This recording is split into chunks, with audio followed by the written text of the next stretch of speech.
Puji Tuhan, selamat pagi teman-teman yang akan bergabung di teologi sistematika kita, baik secara online maupun offline. Sebelum kita mulai pembelajaran kita pagi ini, kita akan mulai dengan doa. Mari kita bersatu dalam doa. Pujian syukur kami naikkan kepadamu Tuhan Yesus yang baik. Kami bersyukur Tuhan atas keberadaan kami saat pagi hari ini Tuhan Yesus. Kalau kami boleh ada sampai saat ini, kami tahu ini semua karena anugerah-Mu yang begitu besar buat kami. Terima kasih Tuhan Yesus atas inisiatif-Mu yang selalu indah buat hidup kami. Ajarkan kami selalu terus meresponi dengan benar inisiatif-Mu dalam kehidupan kami, Tuhan. Terima kasih Tuhan Yesus, ampuni selalu segala dosa salah kami Tuhan, keterbatasan pikiran, perbuatan, perkataan kami Tuhan, ampuni kehidupan kami, biar hidup kami terus boleh memandang pada karya salib-Mu yang luar biasa, Engkau sudah berikan buat kami. Terima kasih Tuhan, saat pagi hari yang indah ini Tuhan Yesus, kembali kami rindu belajar akan kebenaran firman-Mu. Tuhan tolong kami, terangi mata hati kami, berikan kami roh pengertian, hikmat daripada-Mu Tuhan Yesus. Biar apa yang kami pelajari itu tidak sia-sia Tuhan, tapi boleh mendatangkan kekuatan Tuhan Yesus buat kehidupan kami.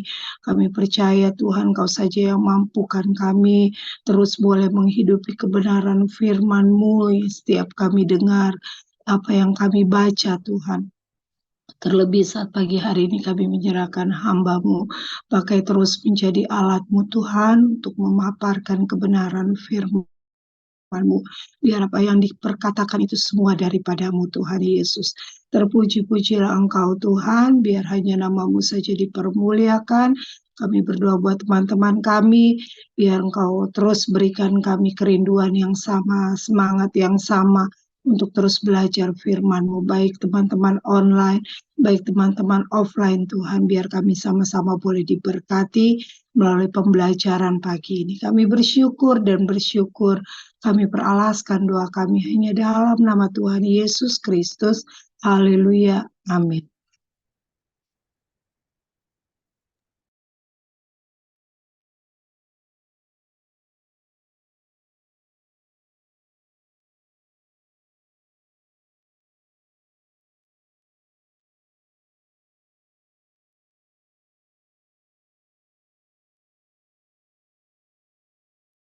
Puji Tuhan, kita bersyukur buat kesempatan yang Tuhan beri. Kita percaya anugerah Tuhan saja yang kembali memampukan kita sama-sama belajar firman Tuhan. Kita sudah masuk ke pertemuan 42 atau 43 sejak kita mulai teologi sistematik ini. Tiap Jumat pagi kita belajar. Bagi orang lain memang hanya rutinitas, hanya pengulangan-pengulangan. Tapi bagi kita yang sungguh mengizinkan firman Tuhan bekerja, hidup, berkarya dalam hidup kita, kita percaya setiap pembelajaran itu menghasilkan progres bagi kita. Bagi orang lain, rutinitas, bagi kita, progres.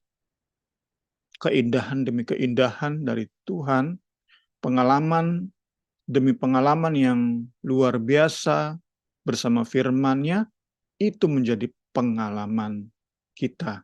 Puji Tuhan. Sekali lagi, sudah masuk ke pertemuan ke-42 atau 43, dan pagi hari ini kita masih membahas doktrin dosa, masuk ke bab ke-7 atau bagian ke-7 dari doktrin dosa.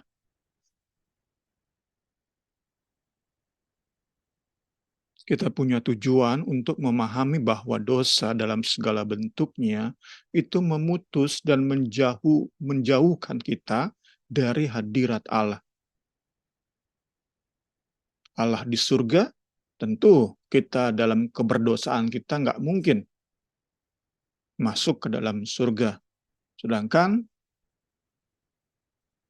Alkitab yang kita percayai mengajar setelah kehidupan ini hanya ada dua, surga dan neraka. Dosa memutus menjauhkan kita dari surga, baik dalam dosa bentuk keinginan maupun perbuatan, baik dosa besar maupun dosa kecil. Ini yang kita akan pelajari di pagi yang indah ini, puji Tuhan. Kita mau benar-benar kembali diingatkan agar pemahaman kita lebih lagi meresap ke dalam bagian-bagian terdalam di hidup kita. Kita sungguh-sungguh mau paham bahwa dosa dalam segala bentuknya itu bersifat berat, besar, sekecil apapun dosa itu.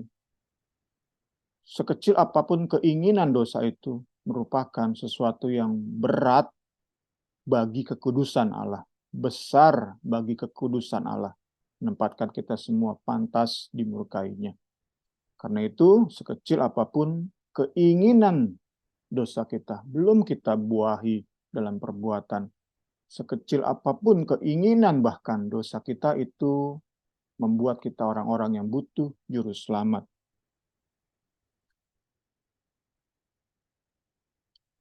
Itu poin pertama. Poin kedua adalah kita kembali diingatkan akan anugerah keselamatan. Bahwa ia menyelamatkan, dikaitkan dengan bahasan kita pagi hari ini, Yesus menyelamatkan bukan karena kecil atau sedikitnya dosa kita. Karena itu dalam prakteknya kita menjadi saksi bagaimana orang-orang yang super bejat itu justru bisa terima anugerah. Sedangkan tidak sedikit orang yang super alim justru menolak anugerah keselamatan. Puji Tuhan. Ya, fakta ini nggak bisa dipisahkan dari fakta bahwa pencemaran dosa itu menjangkau bagian terdalam hidup kita. Keinginan dosa, nature dosa, keberadaan dosa. Dosa bukan hanya tentang perbuatan, tapi juga mencakup keberadaannya dalam kehidupan si pelaku dosa. Alkitab menunjuk bahwa nature dosa di ginjal kita, di neproi kita, itu sebagai penyebab langsung dari perbuatan dosa kita. Karena itu, firman Tuhan, PL maupun PB, terus mengingatkan bahwa solusi terhadap dosa adalah hati yang dibaharui. Lahiran baru berurusan dengan keberadaan dosa dalam kita ini, di bagian terdalam hidup kita ini, bukan semata tentang apa yang kita perbuat dalam dosa kita. Kamu akan kuberikan hati yang baru dan roh yang baru. Inilah solusi dari dosa. Di dalam batinmu, dan aku akan menjauhkan dari tubuhmu hati yang keras, dan kuberikan kepadamu hati yang taat. Rohku akan kuberikan diam di dalam batinmu, dan aku akan membuat kamu hidup menurut segala ketetapanku, dan tetap berpegang pada peraturan-peraturanku, dan melakukannya. Kita punya pemahaman yang tepat, yang benar tentang dosa, dan bagaimana dosa merusak semua manusia, maka kita bisa paham banget bahwa solusi dosa bukanlah detailnya, sempurnanya perangkat hukum, aturan-aturan yang kita buat, dan punishment yang diberikan. Kita orang tua bisa saja membuat aturan yang sedemikian jelimet, rumit, buat anak-anak kita, supaya anak-anak kita benar-benar hidup teratur. Namun itu bukan solusi dari dosanya. Mungkin dia akan terdidik sebagai orang yang benar-benar taat hukum. Tetapi itu tidak menyelesaikan dosanya. Aturan kita buat, punishment-nya pas banget. Pelanggaran kecil, punishment-nya kecil. Pelanggaran besar, punishment-nya besar. Pas banget. Namun semua itu tidak merupakan solusi dari dosa. Janjian baru menggunakan istilah daging atau sarx untuk menunjuk pada tadi nature, keinginan, keberadaan dosa dalam hidup kita ini. Yang merupakan kedudukan seed dari semua keinginan menyimpang kita. Karena itu firman Tuhan katakan nggak ada yang baik di bagian terdalam hidup kita ini. Paulus juga menggunakan kata tubuh untuk menyebut pada kedudukan dosa ini, kedudukan dari semua keinginan menyimpang ini. Kita lihat ayatnya. Sebab waktu kita masih hidup di dalam daging, hawa nafsu dosa yang dirangsang oleh hukum Taurat bekerja dalam anggota-anggota tubuh kita agar kita berbuah bagi maut. Sebenarnya dahulu kami semua juga terhitung di antara mereka. Ketika kami hidup di dalam hawa nafsu daging, keinginan daging, dan menuruti kehendak daging, kemudian masuk kepada pikiran kami yang jahat. Pada dasarnya kami adalah orang-orang yang harus, bukan pantas, digunakan oleh pemilihan kata oleh LAI, tapi harus dimurkai sama seperti mereka yang lain. Satu ayat lagi. Karena kita tahu bahwa manusia lama kita telah turut disalibkan. Di sini Paulus gunakan kata tubuh, bukan daging. Tetapi tubuh, soma, bukan sarx atau daging. Tubuh dosa kita hilang kuasanya, agar jangan kita menghambakan diri lagi kepada dosa. Kita tentu sudah berulang-ulang membahas ini, kita akan sedikit cepat. Kata lev atau hati digunakan dalam Perjanjian Lama untuk menunjuk pusat keberadaan manusia. Dan Alkitab pun menjelaskan bahwa hati dapat dikuasai dosa. Hati dapat menjadi sumber dari segala bentuk niat jahat. Dan Tuhan telah berfirman, oleh karena bangsa ini datang mendekat. Ini coba mendekat kepada hadirat Allah.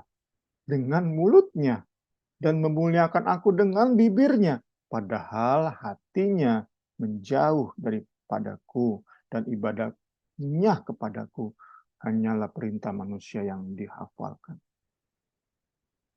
Jadi kita belajar lewat ayat ini, hati itu bukan hanya sumber segala keinginan menyimpang, tetapi dalam keinginan menyimpang itu juga ada tipuan-tipuan yang licik banget. Hati mampu membuat kita berpenampilan begitu saleh, agamawi, religius, padahal di bagian terdalam di hidup kita itu begitu limpah, penuh, jenuh dengan keinginan untuk berbuat jahat. Ya karena itu saya bisa bilang gabungan antara, nanti kita lihat, dosa kecil atau dosa ringan digabung dengan penampilan agamawi itu merupakan paket yang luar biasa untuk menghambat orang datang kepada Kristus sebagai Tuhan dan Juru Selamat. Dosanya hanya terasa kecil, penampilannya agamawi sekali, religius sekali.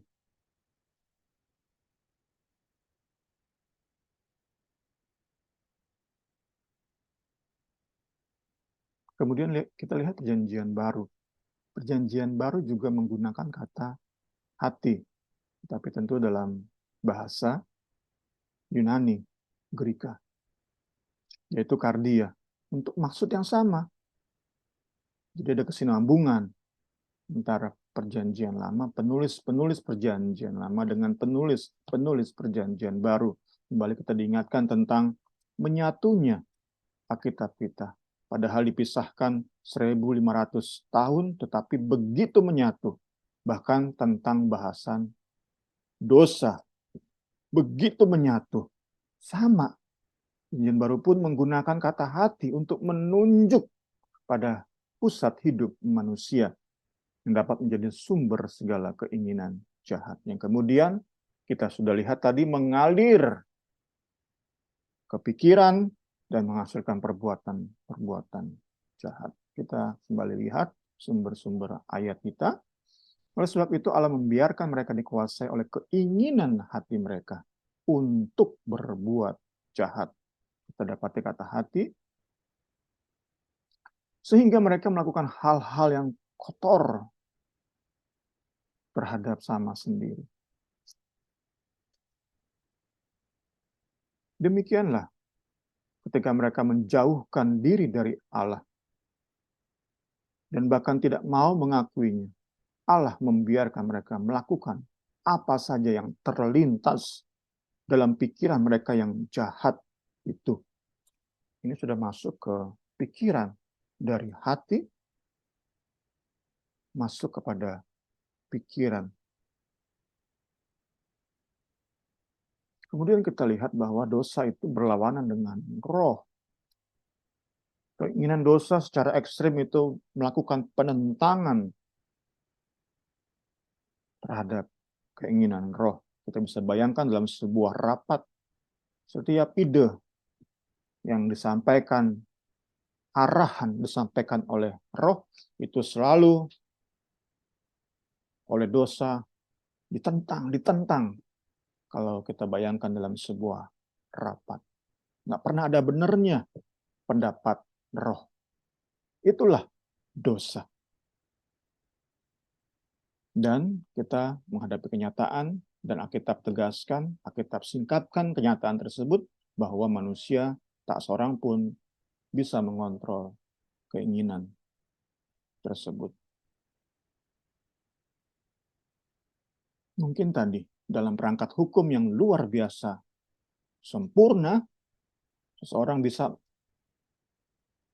menahan dosa di dalam pikiran, nggak sampai keluar kepada perbuatan dosa. Tapi tetap hidupnya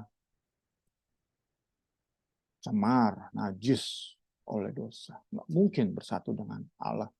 Nggak mungkin mendekat kepada hadirat Allah.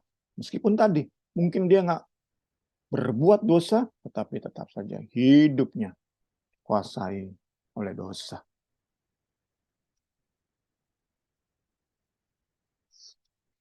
Inilah penghinaan langsung, offense terhadap Allah, kepada Allah. Membuat Allah menjauh.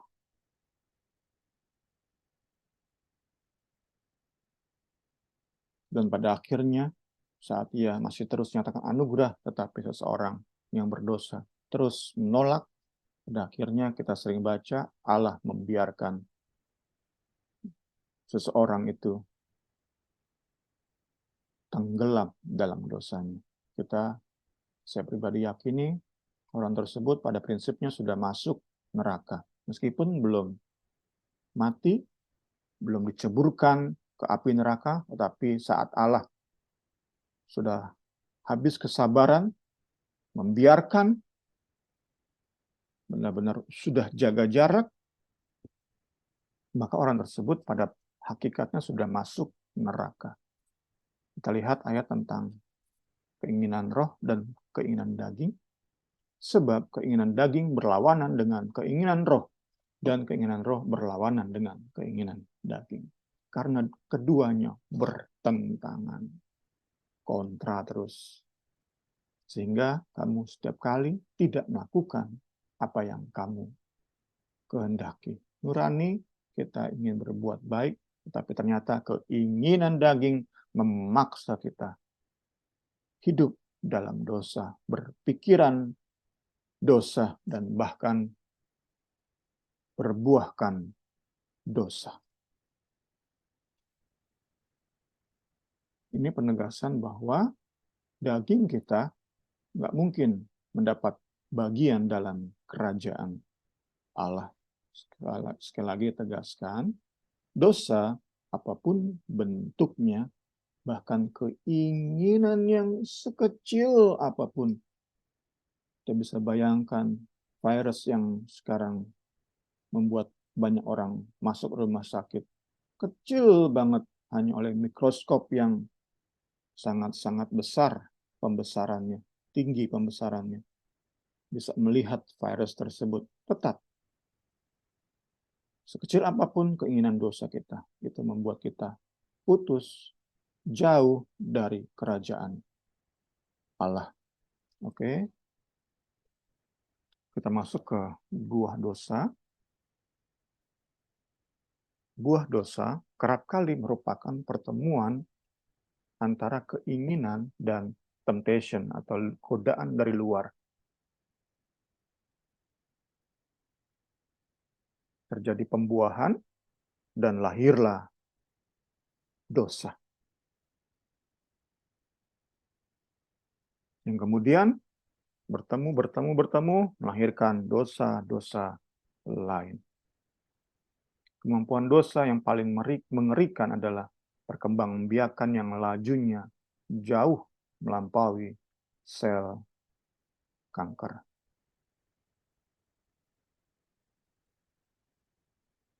Perkembangbiakan tersebut bukan hanya dalam jumlah dosa semakin banyak di hidup kita. Saat kita membiarkan dosa beranak pinak, bukan hanya tentang jumlah, tetapi juga dalam hal kemampuan merusak. Sama seperti kanker. Bukan hanya selnya saja yang mudah sekali menyebar, tetapi kemampuan untuk merusak itu pun bertambah.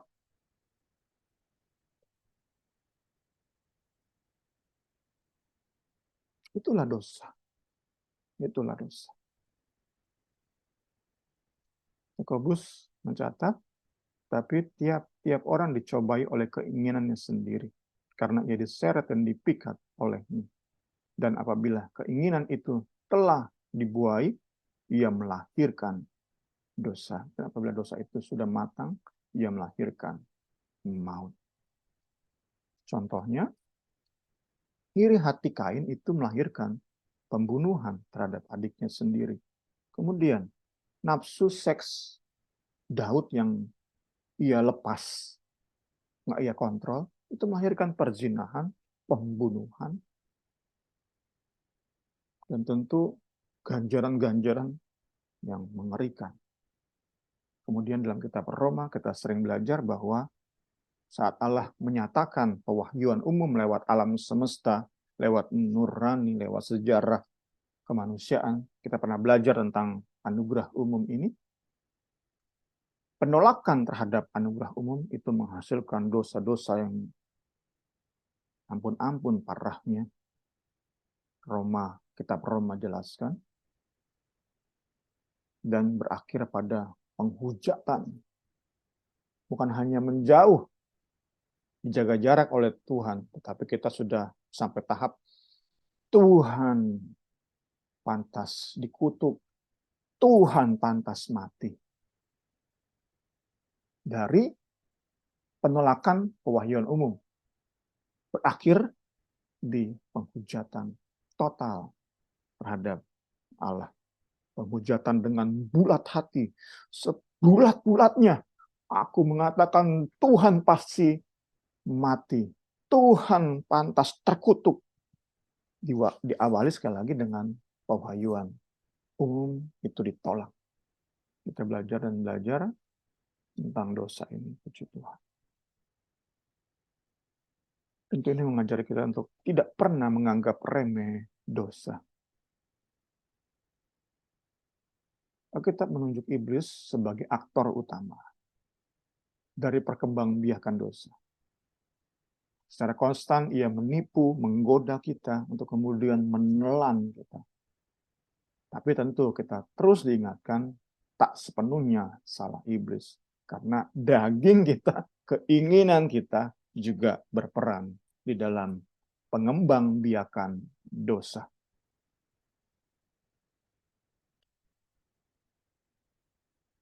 Sadarlah dan berjaga-jagalah.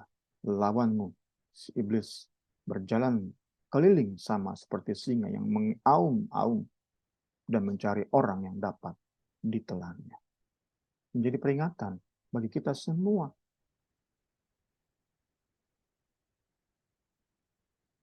Iblis benar-benar teliti dalam mencari celah di saat kita punya keinginan.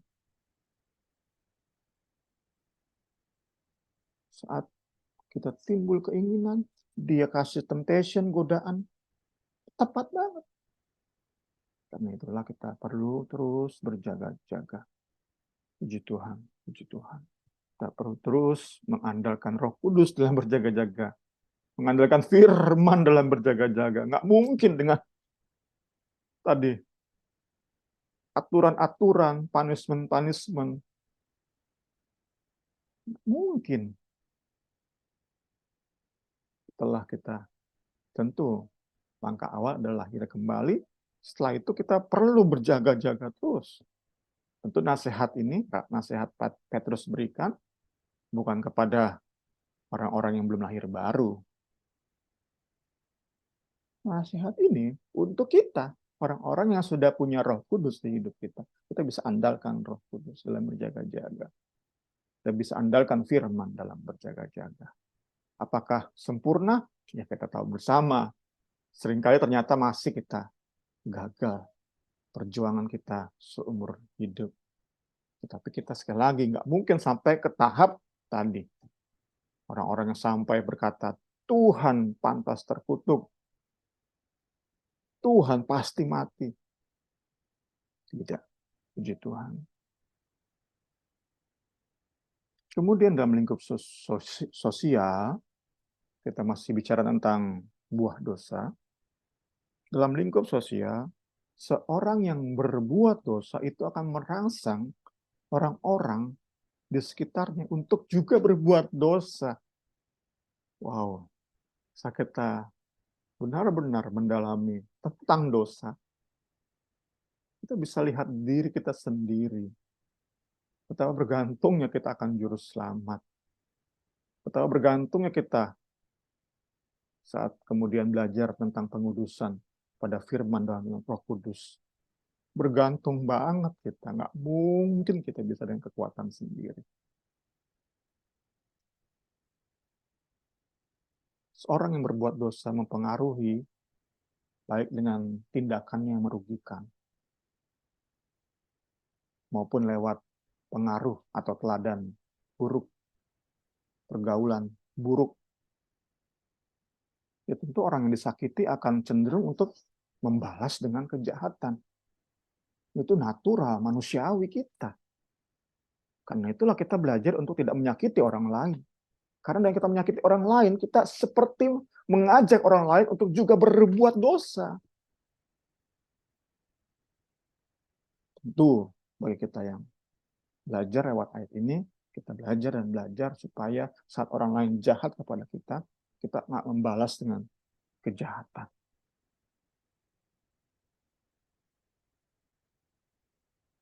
Tapi itulah kecenderungan manusia. Kita akan membalas kejahatan dengan kejahatan. Itulah kecenderungan kita. Karena itu nggak heran kita kenal istilah dendam 7 turunan. Karena pada kondisi manusia kita, kejahatan akan dibalas dengan kejahatan yang lebih buruk. Dan terus tentunya. Itulah dendam keturunan. Oleh firman dan Roh Kudus. Hanya oleh firman dan Roh Kudus. Kita mampu turuti perintah ini. Janganlah balas kejahatan dengan kejahatan. Namun sekali lagi, kita belajar lewat poin ini bahwa dosa yang kita lakukan, terlebih dosa terhadap sesama, itu merangsang orang lain untuk berbuat dosa juga. Kemudian lewat pengaruh, lewat teladan buruk. Tetapi kamu, saudara-saudaraku yang kekasih, kamu telah mengetahui hal ini sebelumnya. Karena itu waspadalah, supaya kamu jangan terseret, jangan terpengaruh ke dalam kesesatan orang-orang yang tak mengenal hukum. Dan jangan kehilangan peganganmu yang teguh.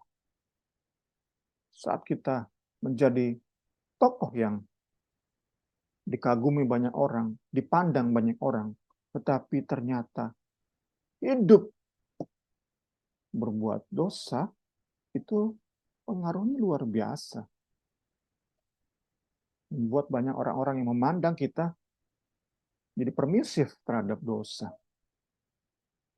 Berpikiran, ya nggak apa-apalah, pimpinan saja, orang yang rohani saja, sudah bertahun-tahun jadi pendeta, jadi pimpinan rohani, bisa berbuat dosa, apalagi saya. Tuhan Yesus tolong kita terus dan terus dalam ketergantungan kita pada firman dan Roh Kudus. Masih tentang buah dosa, kita memberi daftar panjang tentang tindakan dosa. Dan larangan-larangan untuk terlibat dalam tindakan atau perbuatan tersebut. Ini semua untuk menyadarkan manusia akan betapa seriusnya dosa. Namun, kita perlu mengingat juga di sisi lain, panjangnya daftar dosa dalam Alkitab bukan untuk membuat kita putus asa menghadapi dosa. Di sisi lain ada orang-orang yang putus asa. Di satu ekstrim dia akan bunuh diri, di ekstrim kedua dia akan menceburkan sebebas-bebasnya diri ke dalam dosa, menikmati sebebas-bebasnya dosa karena putus asa terhadap dosa.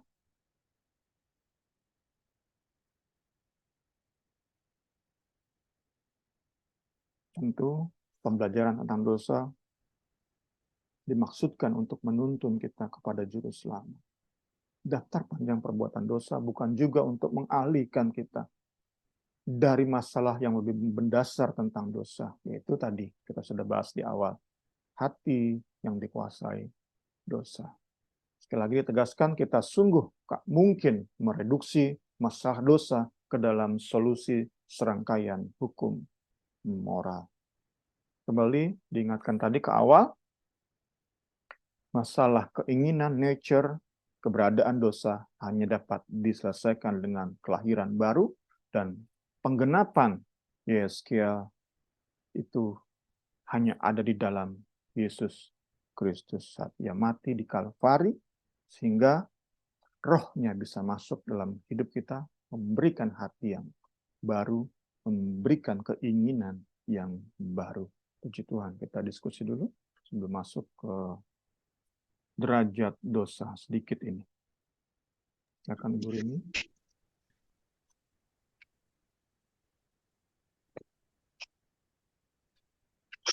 Iya, selamat pagi Niar. Mungkin Niar ada pertanyaan atau tambahan tentang pembahasan doktrin dosa pagi ini? Enggak, ini sih sebenarnya cuman kepikiran gitu Kak, kayak kalau aku menyikapi gimana ya, dosa, misalnya kita tahu orang terdekat kita dosa gitu, atau teman kita ya, bahkan diri kita itu, aku tuh berusaha untuk membawa mereka dalam doa gitu. Kadang-kadang kan ada orang yang nggak sadar ya, mereka melakukan sesuatu yang keliru, yang menentang Tuhan, yang mengikuti keinginan hatinya gitu. Jadi kalau aku akan berjuang dalam doa gitu, karena aku pernah dengar gitu, eh, kita itu apa sih namanya bisa memperjuangkan seseorang itu dengan doa syafaat gitu, supaya mereka nggak terjatuh atau nggak terjatuh lebih dalam lagi ke dalam dosa mereka, untuk hati mereka diubahkan. Itu sih Kak, karena memang kayak ya serem banget ya, kayak yang Bu Semi tadi bilang gitu, bisa um, buat apa seseorang tuh jadi tersesat dan sebagainya gitu. Paling itu aja. Iya, Niar. Benar banget itu ya. Berarti kita terus saling mendukung dalam dosa. Emang kadang-kadang tanpa kita sadari kita bisa apa ya menyakiti hati orang tanpa tanpa mungkin kita pikir ini mah nggak nyakitin atau ini nggak berbuat salah gitu loh ya. Tapi ya benar kita terus andalkan Tuhan gitu yang terpenting, terus saling dukung dalam doa, benar doa, belajar untuk terus apa ya bawa dalam doa teman-teman, orang-orang di sekeliling kita gitu ya, supaya kita terus tidak terjerumus dalam dosa. Itu aja ya. Oke, saya kasih ke Papa Mi.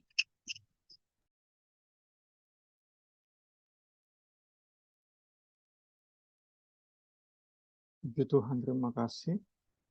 Kita kembali diperlengkapi dengan diskusi kita. Saya percaya kita dimampukan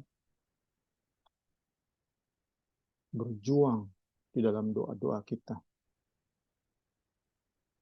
Kita akan dipimpin oleh Roh Kudus untuk berkarya lewat pelayanan kita di dalam kerinduan yang begitu besar di hati kita, agar orang-orang di sekeliling kita diselamatkan, agar orang-orang di sekeliling kita terhindar dari dosa yang lebih mengerikan. Puji Tuhan, puji Tuhan. Segala hormat kemuliaan bagi Kristus. Kita masuk bagian akhir sedikit tentang derajat dosa atau degrees of sin, tingkatan dosa. Katolik Roma membagi dosa menjadi dosa berat, besar, dan dosa kecil. Dalam istilah teologis, dosa mortal, mortal sin, dan dosa venial, venial sin. Kita lihat bahasa Latinnya. Dosa berat itu adalah dosa yang dapat menyebabkan seorang percaya kehilangan keselamatannya. Dan karena itu mutlak harus diselesaikan melalui sakramen pengampunan dosa. Tanpa sakramen, si pelaku dosa berat kehilangan keselamatannya dan masuk neraka. Karena itu harus diakui, harus dibereskan.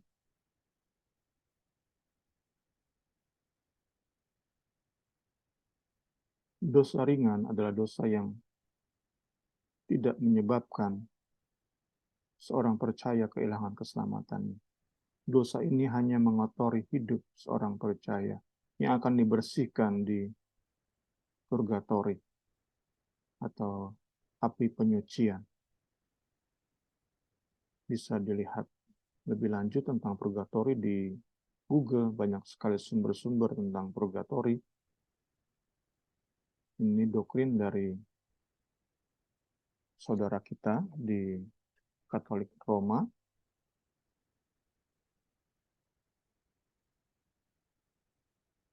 Ini sumber atau dasar utama doktrin ini.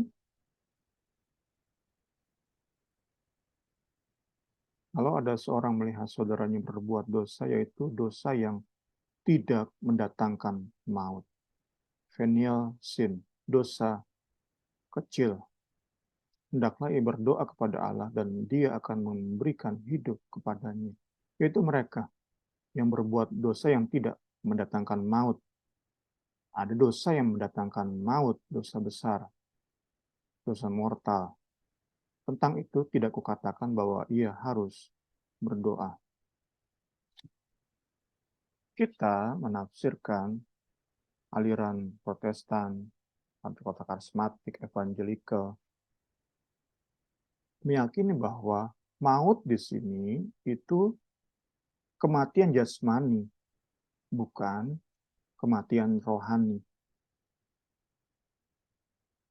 Mati jasmani bukan kematian kekal di neraka.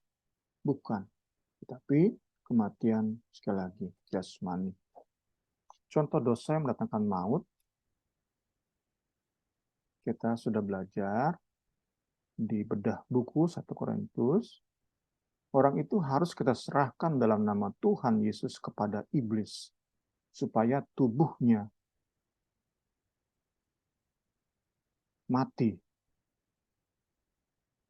agar rohnya diselamatkan pada hari Tuhan.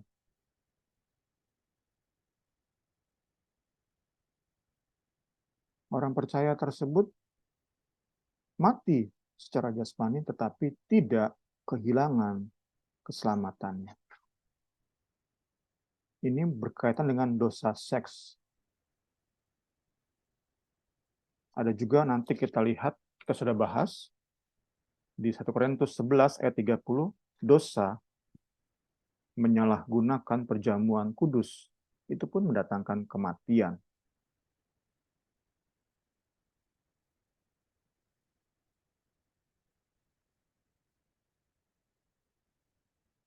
Sedangkan dosa ringan mungkin gosip,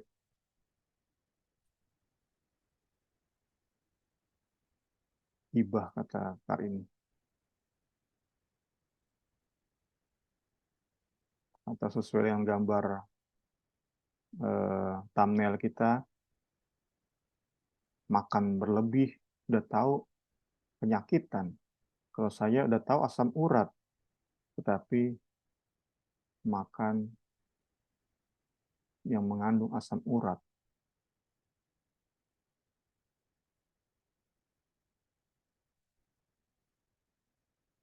Itu mungkin contoh dosa ringan, mungkin ya. Kita belajar sama-sama.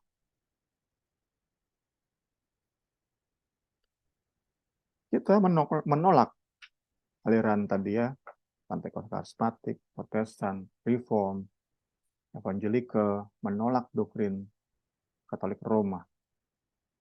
Namun kita nggak menyangkali bahwa Alkitab mengajarkan tentang derajat dosa.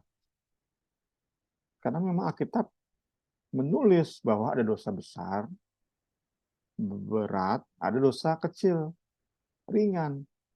Nah, yang membedakan kita dengan doktrin Katolik adalah sikap kita terhadap penyataan Alkitab tentang derajat dosa. Kalau Katolik kita sudah bahas tadi.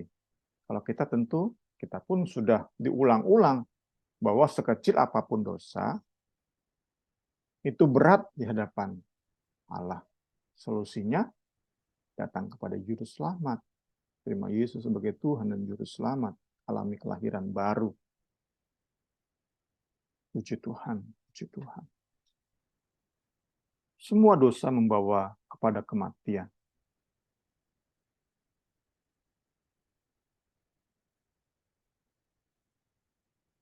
Sebab juga Kristus telah mati sekali untuk segala dosa kita. Kita bisa bagi 4 tadi kan. Dosa keinginan, dosa perbuatan yang dibuahi, dosa besar, dosa kecil. Kristus sudah mati sekali untuk segala dosa kita. Ya yang benar untuk orang-orang yang tidak benar. Supaya membawa kita kepada Allah. Sungguh bahagia kita. Bangga kita. Ia yang telah dibunuh dalam keadaannya sebagai manusia. Tetapi telah dibangkitkan menurut roh.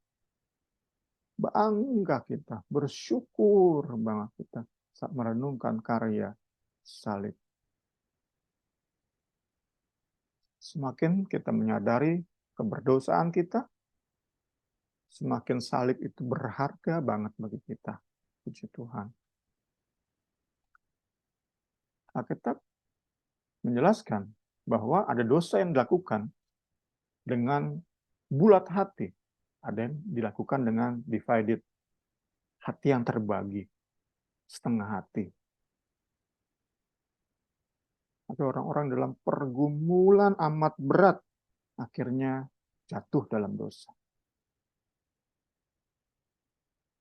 Berbeda dengan tadi, orang yang sudah dengan bulat hati menolak Yesus, berbuat hal-hal yang benar-benar najis, kotor. Itu kan ada derajat perbedaan, tingkat. Ada yang dilakukan dalam pengetahuan akan benar dan salah. Ada yang dilakukan dalam ketidaktahuan, ignorance. Sama-sama berdosa, tetapi ada derajatnya. Ada yang kita lakukan, padahal kita udah tahu itu salah. Kita udah tahu tubuh kita ini, tubuh saya ini, asam urat banyak dikit, sakit, menghalangi saya untuk melayani Tuhan. Tetapi tetap makan yang mengandung asam urat. Itu kan dosa di dalam pengetahuan. Ada yang dalam ketidaktahuan. Ignorance. Nggak mau belajar, nggak tahu, berdosa. Ya sama-sama dosa. Sama-sama terima hukuman, terima ganjaran. Saat saya nggak tahu bahwa tubuh saya rentan terhadap asam urat, mungkin dianggap dosa ringan, tapi setelah saya tahu, mungkin udah masuk dosa berat. Ada dosa terbuka, ada dosa dalam kemunafikan. Ini penegasan bahwa dosa itu punya derajat. Yesus menjawab, Tuhan Yesus yang sendiri yang tegaskan, engkau tidak mempunyai kuasa apapun terhadap aku, jikalau kuasa itu tidak diberikan kepadamu dari atas. Sebab itu, dia yang menyerahkan aku kepadamu lebih besar dosanya. Jelas sekali. Karena itu kita nggak menolak derajat dosa. Cuman kita menolak doktrin Katolik Roma. Tetapi tentang besar kecil dosa, jelas Alkitab ajarkan. Yesus sendiri yang bilang dalam catatan Rasul Yohanes. Dan kita yakin bersama, dalam keadilannya, kemahaadilannya, Allah pasti secara tepat menjatuhkan vonis terhadap berbagai derajat dosa tersebut. Kita bisa yakini, dosa berat akan mendapat hukuman yang berat pula, dosa ringan, hukuman ringan pula. Dengan caranya, entah gimana.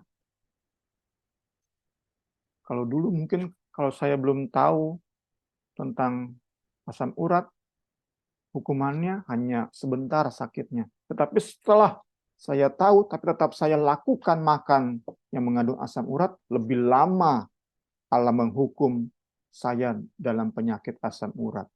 Itu gambaran sederhananya. Sekali lagi, tapi adil. Kita tahu, kita yakin Allah kita adil. Kita sudah belajar tentang atribut Allah kita. Pasti amat sangat adil. Nggak mungkin nggak adil Allah kita dalam menjatuhkan vonis, hukuman, menjatuhkan ganjaran.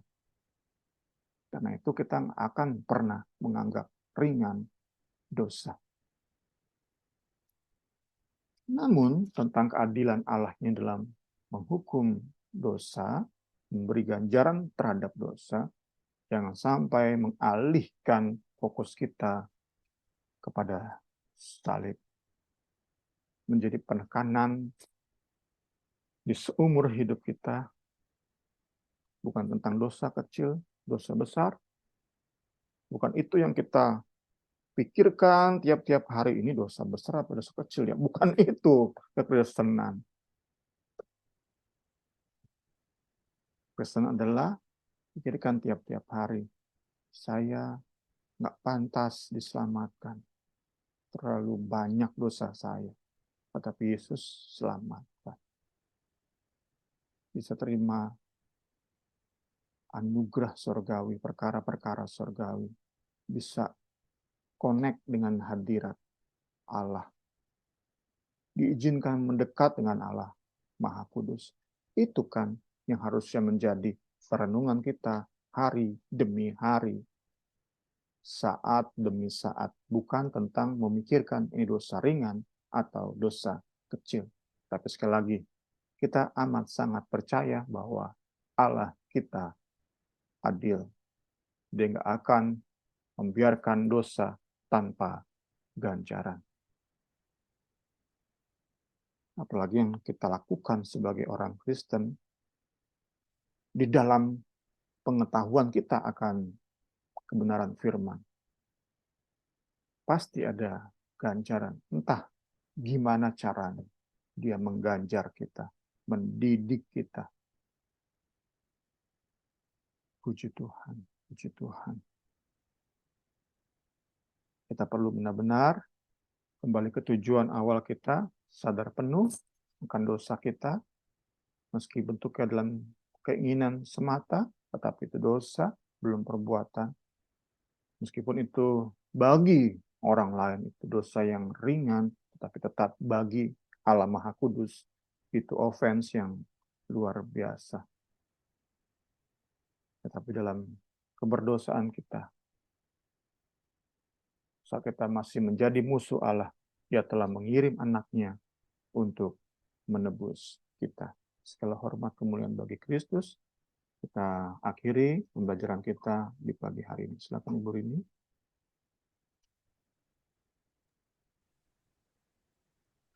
Puji Tuhan. Niar, ada yang mau menambahkan? Enggak, Kak. Terima kasih, Kak. Oh iya, makasih juga. Nanti Niar yang tutup dalam doa ya. Iya, Kak. Mari kita berdoa. Segala puji hormat padamu ya Tuhan Yesus di tempat yang maha tinggi. Kami mau bersyukur ya Tuhan, kami telah mendengarkan firman Tuhan yang luar biasa ya Tuhan Yesus. Yang mengingatkan kami ya Tuhan Yesus atas nature kami ya Tuhan Yesus, atas kecenderungan kami ya Tuhan untuk berdoa ya Tuhan. Untuk berdosa ya Tuhan Yesus. Tuhan Yesus, kami bersyukur karena Tuhan mau terus ya Tuhan Yesus menjamah hati kami, mau terus mengingatkan kami ya Tuhan Yesus, apa-apa ya Tuhan Yesus yang seharusnya kami jauhin ya Tuhan Yesus. Kami terus memohon kepadamu ya Tuhan Yesus untuk membentuk hidup kami ya Tuhan Yesus. Semakin kami sensitif ya Tuhan dalam setiap hal yang tidak menyukakan Engkau ya Tuhan Yesus. Semakin kami haus ya Tuhan Yesus akan kekudusan hidup kami ya Tuhan Yesus. Hidup yang berkenan di mata-Mu ya Tuhan Yesus. Tuhan kami berdoa ya Tuhan Yesus, Tuhan yang terus menjamah hati kami, setiap hal-hal kecil-kecil ya Tuhan Yesus, bahkan yang besar ya Tuhan, yang Tuhan tidak kehendakin, yang mungkin kami sendiri tidak tahu ya Tuhan Yesus, tetapi Tuhan yang benar-benar tahu dan Tuhan yang nggak suka, Tuhan yang terus singkapkan kepada kami ya Tuhan Yesus. Tuhan juga terus singkapkan kepada orang-orang ya Tuhan Yesus di sekitar kami ya Tuhan Yesus, keluarga kami, saudara-saudara kami yang terkasih ya Tuhan Yesus, untuk lebih peka ya Tuhan Yesus terhadap apa yang menjadi kehendak-Mu ya Tuhan Yesus. Tuhan juga taruh dalam hati kami ya Tuhan Yesus, sebagaimana kami menyesali dosa-dosa kami Tuhan, untuk terus ya Tuhan Yesus berdoa untuk setiap saudara seiman kami ya Tuhan Yesus. Bukan membenci ya Tuhan, tetapi mau terus ya Tuhan Yesus mendukung, mensupport satu sama lain ya Tuhan dalam doa Tuhan, sehingga kami bisa terus ya Tuhan Yesus menjalani hidup ya Tuhan Yesus yang berkenan di hadapan-Mu ya Tuhan Yesus. Terima kasih ya Tuhan, terima kasih atas kuasa Allah Roh Kudus-Mu ya Tuhan Yesus yang terus mengoreksi kami, mengingatkan kami, memimpin kami ya Tuhan Yesus ke jalan-Mu yang benar ya Tuhan. Terima kasih ya Bapa, kami juga bersyukur untuk Bung Semi ya Tuhan Yesus yang terus memberitahukan firman-Mu kepada kami. Pakai luar biasa, lebih lagi ya Tuhan, demi hormat kemuliaan Yesus, segala apa yang menjadi keinginan hati Tuhan, Tuhan bisa terus singkapkan kepada Bung Semi ya Tuhan Yesus, sehingga dengan kerendahan hati Bung Semi bisa terus ya Tuhan Yesus membagikan kepada kami dengan tepat ya Tuhan apa yang menjadi keinginan hati-Mu ya Tuhan Yesus. Doa untuk setiap pembelajaran Bible study kami ya Tuhan Yesus. Beberapa kami yang ada yang mengikuti Bible study ini, baik yang langsung ataupun yang online, Tuhan kami berdoa, Tuhan yang terus jamah hati kami ya Tuhan Yesus. Kami percaya setiap Bible study kami beroleh pembaharuan dalam pemikiran kami, beroleh pembaharuan budi kami ya Tuhan Yesus. Kami dijamah oleh Roh-Mu karena kami mendengarkan firman-Mu yang sejati ya Tuhan Yesus. Dan kami boleh ya Tuhan Yesus mulai hidup ya Tuhan Yesus, dan lebih lagi hidup dalam firman-Mu ya Tuhan Yesus. Ya Tuhan, Tuhan saja yang pertemukan kami dalam waktu-waktu selanjutnya ya Tuhan Yesus. Kami percaya Tuhan yang terus bekerja dalam diri Bung Semi, Kak Rini, dan kami semua ya Tuhan Yesus. Agar supaya kami semua ya Tuhan Yesus boleh lebih lagi ya Tuhan melihat indahnya firman-Mu ya Tuhan Yesus. Terima kasih ya Tuhan. Kami sudah berdoa, kami percaya hari ini dan seterusnya Tuhan sudah menguasai hati kami dengan segala apa yang indah, yang mulia, yang benar ya Tuhan Yesus. Damai sejahtera menjadi bagian milik kami sekarang dan seterusnya. Kami sudah berdoa dalam nama Tuhan Yesus Kristus. Haleluya. Amin. Terima kasih.